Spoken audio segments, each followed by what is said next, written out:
একদিকে আন্দোলন চলবে, আর একদিকে আইনি প্রক্রিয়া চলবে। লড়াই থেকে আমাদের কেউ দূরে সরাতে পারবে না।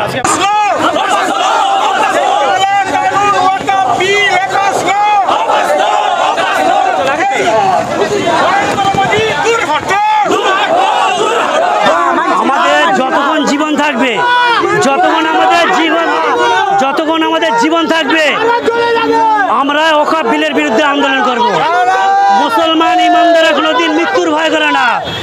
আমাদের বুকে গুলি করবে, আমরা জীবন দিতে রাজি, ফাঁসি হতে রাজি, তবু আমরা ওয়াকফ বিল মানছি না, মানব না। হাজার আইন পাশ করুক, আমরা এই ওয়াকফ বিল যেখানে ওরা বাস্তবায়িত করবে সেখানে আমরা আন্দোলন করব, সেখানে আমরা জীবন দেবো। প্রিয় দর্শক, আপনারা দেখছেন আমাদের এই মিছিল কলকাতার মার্কেট সেন্টারে যাওয়ার কথা ছিল। এই যে কালো বিল্ডিংটা দেখছেন মার্কেট সেন্টার, তার আগেই কলকাতা পুলিশ এখান থেকে ব্যারিকেড করে এটকে দিয়েছে। আপনারা দেখতে পাচ্ছেন আমাদের এই মিছিল কোনো মতে কলকাতার মার্কিন সেন্টারে যেতে দেবে না। আপনারা এই যে দেখছেন কালো বিল্ডিং, এটা হচ্ছে মার্কিন সেন্টার, কলকাতার মার্কিন দূতাবাস, আমেরিকার দূতাবাস।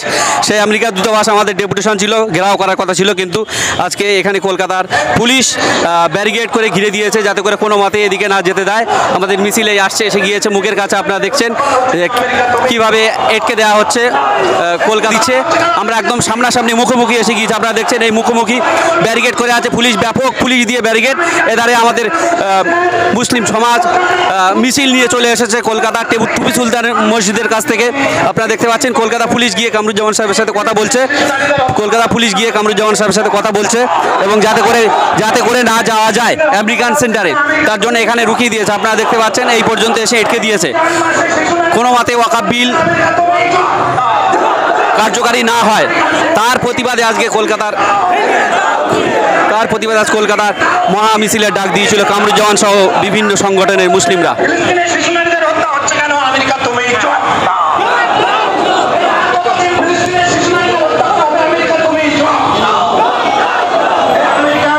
দেখুন কামরুজ্জামান সাহেবের সাথে কথা বলছে কলকাতা পুলিশ, কোনো মতে আমেরিকান সেন্টারে যেতে দেবে না, এটকে দিয়েছে এই পর্যন্ত। আপনারা দেখছেন এই পর্যন্ত এটকে দিয়েছে, আর এগিয়ে যেতে দিচ্ছে না। কামরুজ্জামান সাহেবের সাথে কথা বলছে, আপনারা দেখতে পাচ্ছেন সরাসরি।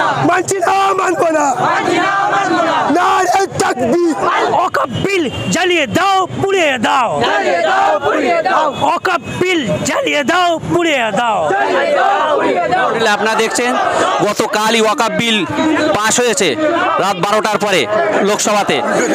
তারপর দিনই কলকাতার রাজপথে নেমেছে কামরুজ্জামান সহ বিভিন্ন সংগঠনের নেতৃত্ববৃন্দরা, এবং দ্রুত ওয়াকফ বিল বাতিলের দাবিতে আজকে কলকাতার রাজপথে আন্দোলন। দেখুন হাজার হাজার মানুষের সমাগম কলকাতার রাজপথে। ওয়াকফ বিল অবিলম্বে বাতিল করতে হবে, কোনো মতে মুসলমানরা এই ওয়াকফ বিলকে মেনে নেবে না। যতই বিল পাশ হোক, আইন পাশ হোক, কোনো মতে এই আইনকে মেনে নেবে না। তারই জন্য আজকে কলকাতার রাজপথে কামরুজ্জামান সহ বিভিন্ন সংগঠনের নেতৃত্ববৃন্দ আজকে রাজপথে নেমেছে, কলকাতার রাজপথে, এবং নরেন্দ্র মোদীকে দেখিয়ে দিতে চাইছে।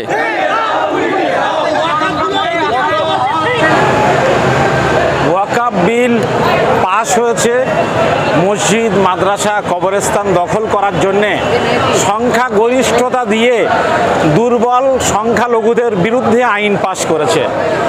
বিশ্ব দেখেছে মোদী সরকারের এই কাপুরুষোচিত আইন তৈরি করার প্রক্রিয়া, কিন্তু আমাদের তো রাস্তায় নেমে আন্দোলন করার অধিকার এখনো কেড়ে নিতে পারেনি। আমরা রাস্তায় নামব, আন্দোলন করব, বিভিন্ন আইনসভা ঘেরাও হবে, প্রয়োজনে পার্লামেন্ট ঘেরাও হবে, কিন্তু যতক্ষণ পর্যন্ত মোদী সরকার এই কালা কানুন প্রত্যাহার না করবে ততক্ষণ পর্যন্ত আন্দোলন চলবে। আমরা দেখেছি, গোটা বিশ্ব দেখেছে যে কিভাবে ভারত সরকারের গুরুত্বপূর্ণ মন্ত্রী তারা মসজিদ, মাদ্রাসা, ওয়াকফ, কবরস্থানের জায়গা নিয়ে তারা মিথ্যাচার করেছে। পার্লামেন্টে দাঁড়িয়ে ভারতবর্ষের ধর্মনিরপেক্ষ সংবিধানকে বিকৃতভাবে পরিবেশন করেছে।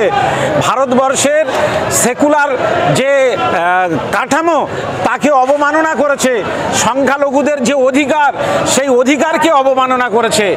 এর বিরুদ্ধে আমি মনে করি যে সুপ্রিম কোর্টে স্বতঃপ্রণোদিতভাবে সুপ্রিম কোর্টের মহামান্য বিচারপতিদের দায়িত্ব হচ্ছে অমিত শাহ এবং তার দপ্তরের তার সরকারের যে সংখ্যালঘু দপ্তরের মন্ত্রী কিরণ রিজিজু তাদের বিরুদ্ধে আইনি প্রক্রিয়া শুরু করা দরকার।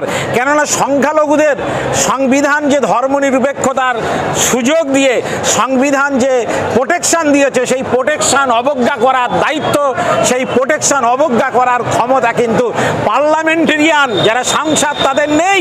ফলে তারা যে প্রক্রিয়ায় সংখ্যালঘুদের দমাতে চাইছে এটা অবৈধ প্রক্রিয়া।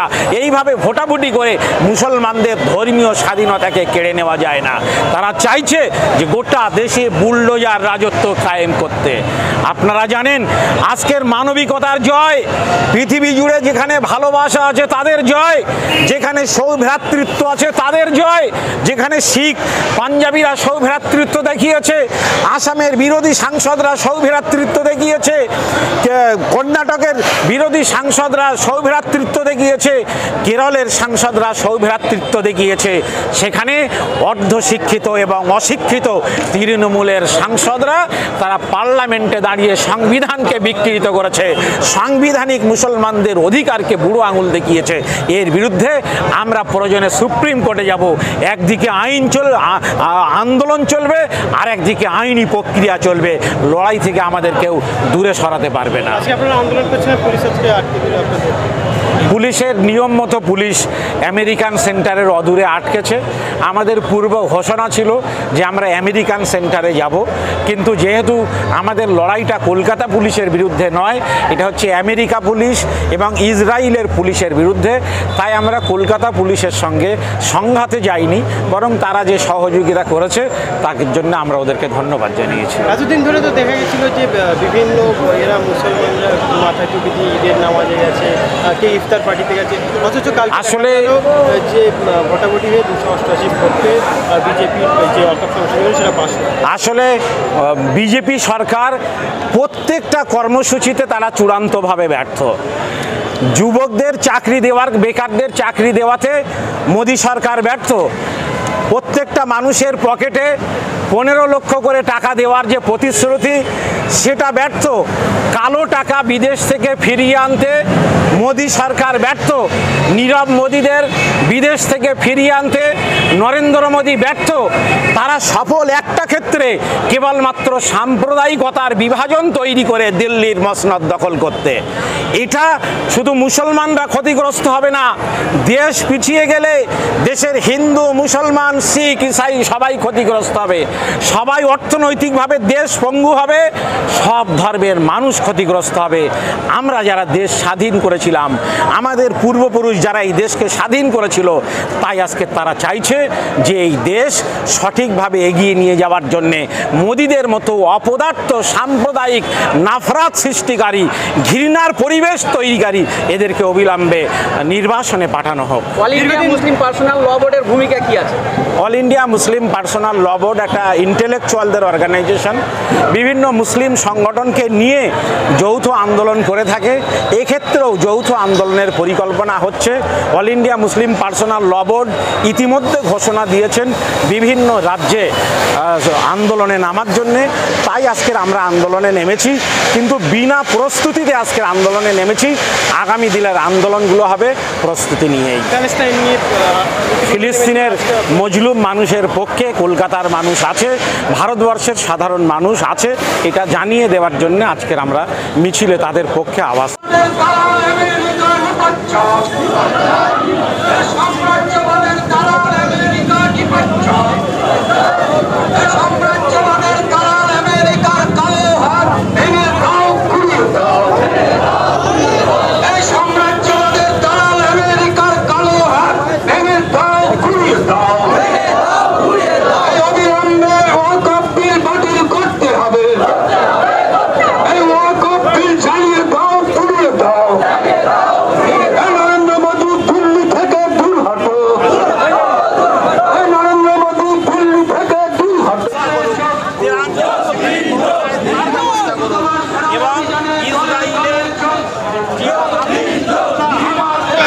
দর্শক মন্ডলী, আপনারা দেখছেন গতকালই রাত 12টার পরে ওয়াকফ বিল পাশ হয়েছে, আর তারপর দিন সকালবেলায় বিভিন্ন মুসলিম সংগঠন সহ কামরুজ্জামান সাহেবের নেতৃত্বে কলকাতার রাজপথে ব্যাপক আন্দোলন।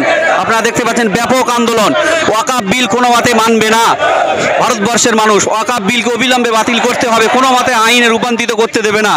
আইন হলেও ভারতবর্ষের মুসলিমরা কোনো মতেই ওয়াকফ বিল অবৈধ, ওয়াকফ বিল কোনো মতে মেনে নেবে না। তারই প্রতিবাদে আজ কলকাতার রাজপথ দখল করেছে দেখুন বিভিন্ন মুসলিম সংগঠনের নেতৃত্ববৃন্দরা সহ কামরুজ্জামানের নেতৃত্বে। আপনারা সেই ছবি দেখতে পাচ্ছেন কলকাতার রাজপথে ওয়াকফ বিল কোনো মতে মেনে নেবে না ভারতের মুসলমানরা। তারই প্রতিবাদে আজকে কলকাতার রাজপথে আন্দোলন আপনারা দেখতে পাচ্ছেন।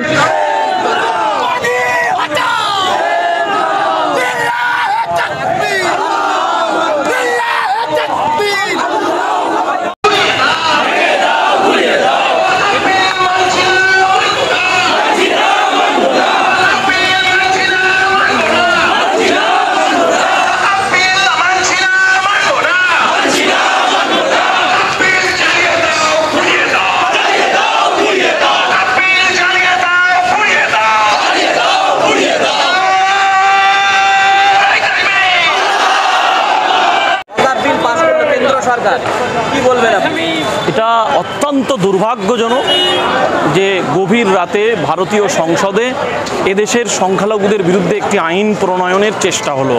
এটা অত্যন্ত দুর্ভাগ্যজনক। আমরা আজকে কলকাতার রাজপথে দাঁড়িয়ে নরেন্দ্র মোদী দেশের প্রধানমন্ত্রী এবং দেশের স্বরাষ্ট্রমন্ত্রীকে আমরা বলছি যে এই আইন সংবিধান বিরোধী, অ্যান্টি কনস্টিটিউশন।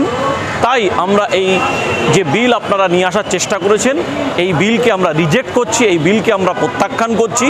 যেহেতু এটা ভারতবর্ষের সংবিধানের পরিপন্থী এবং ইকুয়ালিটির পরিপন্থী, সেজন্য আমরা তীব্র কণ্ঠে, বজ্র কণ্ঠে আমরা এই বিলকে প্রত্যাখ্যান করছি। আপনারা আইনে পরিণত করতে পারেন, কিন্তু যে আইন আপনি যারা স্টেক হোল্ডার, যাদের কাছে আপনি আইনটা নিয়ে যেতে চাইছেন, তাদের সম্মতিতে তাদেরকে আপনি তাদের সঙ্গে মতামতের ভিত্তিতে আপনি আইন নিশ্চয়ই প্রণয়ন করতে পারতেন।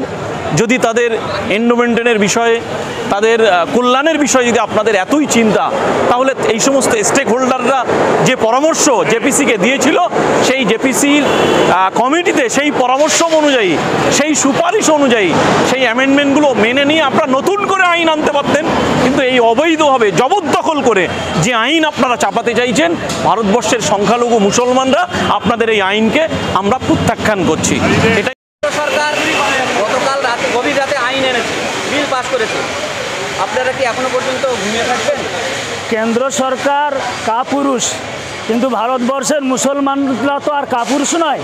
কেন্দ্র সরকার কাপুরুষ বলেই তারা বিভিন্ন যে এনডিএর ঘটক দল আছে, যেরকম চিরাগ পাসওয়ান, জয়ন্ত চৌধুরী, তারপরে নীতিশ কুমার, তারপরে চন্দ্রবাবু নাইডু, এদেরকে সিবিআইয়ের ভয় দেখিয়ে, এনআইএর ভয় দেখিয়ে, ইডির ভয় দেখিয়ে তাদের রাজ্যে হাজার লক্ষ লক্ষ কোটি টাকার প্যাকেজ দিবে, এই ধরন ড্রিল তৈরি করে রাতারাতি যে লোকটা 48 ঘন্টা আগে বলছিল যে আমরা ওয়াকফ বিল পাস হতে দেব না, 48 ঘন্টার মধ্যে কয়েক হাজার কোটি টাকা কোন ব্যাংকের মাধ্যমে চন্দ্রবাবু নাইডুর হাতে ঢুকে গেল, সে রাতারাতি পাল্টি খেল।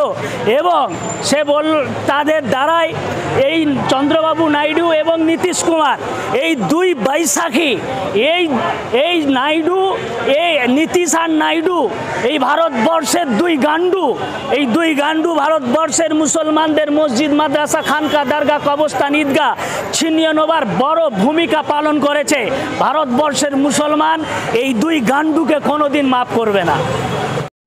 ওয়াকফ বিল আইনে রূপান্তরিত হয়েছে, কি বলবেন? আমরা ভারতবর্ষের মুসলমানরা এই আইনকে মানব না, কারণ এই আইন হচ্ছে সংবিধান বিরোধী। ভারতবর্ষের যে সংবিধান এই আইন সরকারকে করার অনুমতি দেয়নি।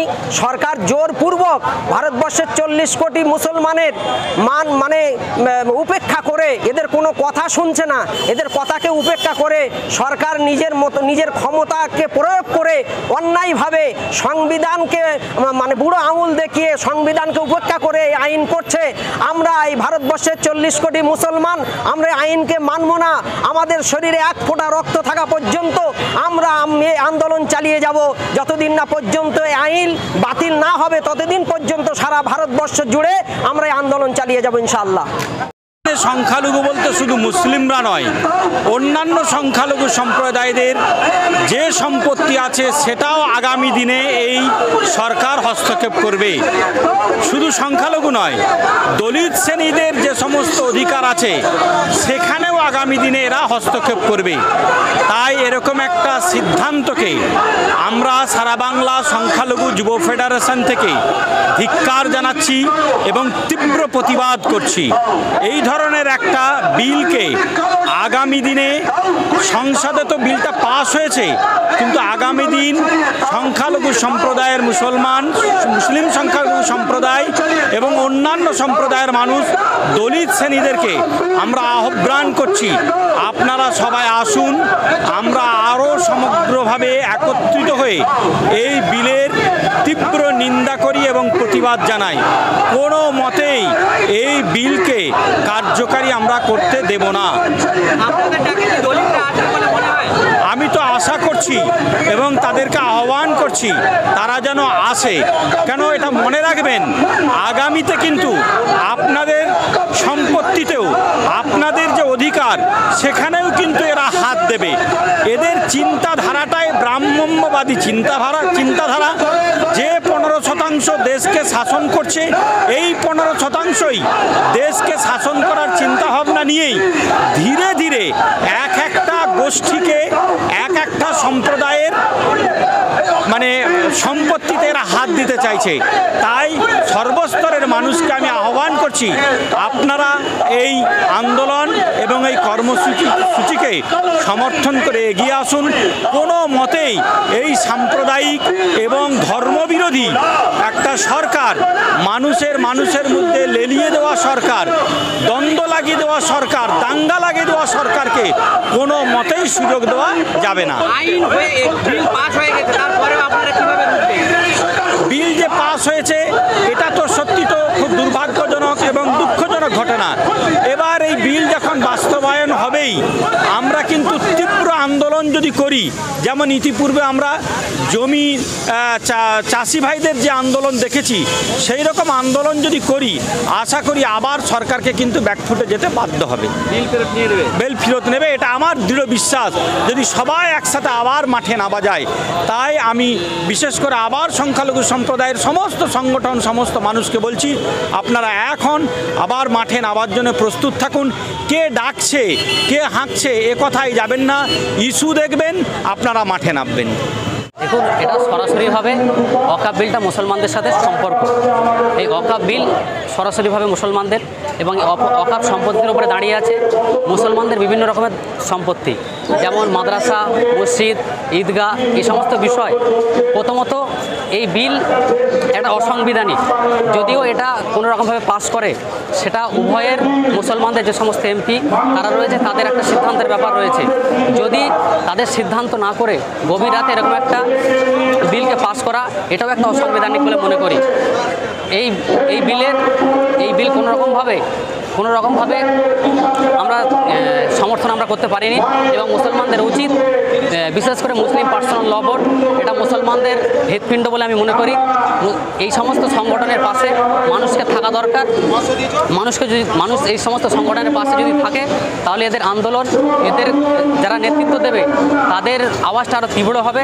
তাহলে মুসলমানরা একটা ভালো জায়গায় পৌঁছাতে পারবে এবং এই বিলটা কখনো বাস্তবায়ন করতে পারবে না।